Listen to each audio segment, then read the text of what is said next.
Tiwala ang Malacanang na magpapatuloy ang tuwid na daang tinatahak ng Administrasyong Aquino.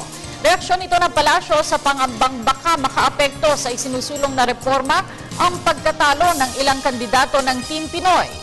May ulat si Rocky Ignacio live mula sa Malacanang.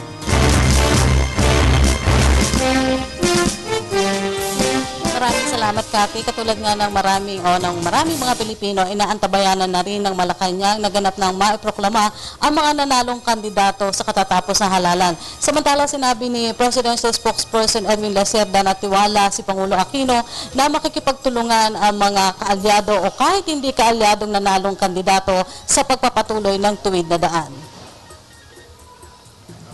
Umaasa ang Malacanang na maipoproklama na ang mga nanalong senatorial balls sa lalong madaling panahon. Sinabi ito ni Presidential Spokesperson Edwin Lacerda sa harap ng umaning mabagal na transmission ng partial results ng canvassing dahil sa hindi magandang telecommunication signals.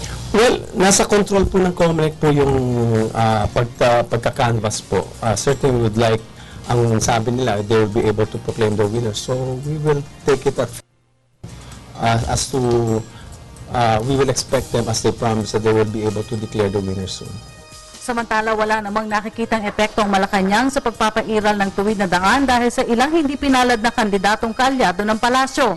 Kabilang na dito ang pwesto sa pagkagobernador sa mga lalawigan ng Laguna, Pampanga at Pangasinan.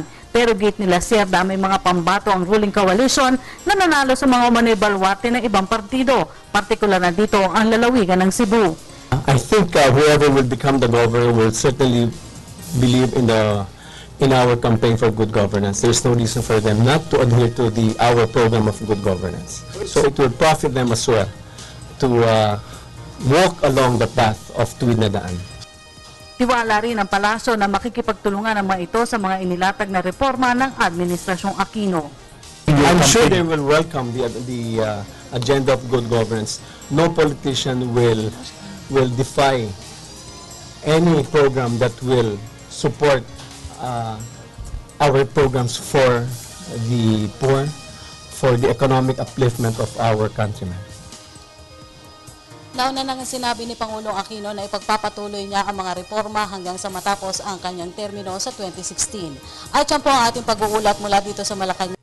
Ng RTVM, ako po si Rocky Ignacio para sa Telebisyon ng Bayan.